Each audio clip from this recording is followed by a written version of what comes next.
ငါဒီဗုဒ္ဓဘာသာဝင်ကောင်းတစ်ယောက်ဖြစ်တယ်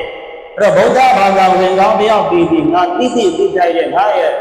တို့ရဲ့ဗုဒ္ဓကဘာတွေဟောခဲ့လဲဒီဘဝမှာဘယ်လိုနေရမယ်ဘယ်လိုထိုင်ရမယ်ဘယ်လိုပြောဆိုဆက်ဆံရမယ်ဆိုတာဟာ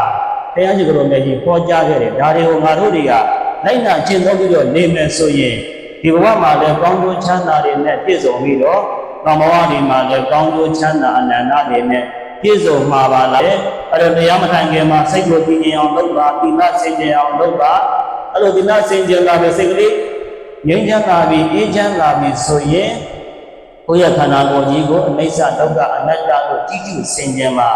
အဲ့လိုဒီပရိသတ်ရဲ့သမထဘာဝနာတွေတရားတွေရှိတဲ့ပုဂ္ဂိုလ်က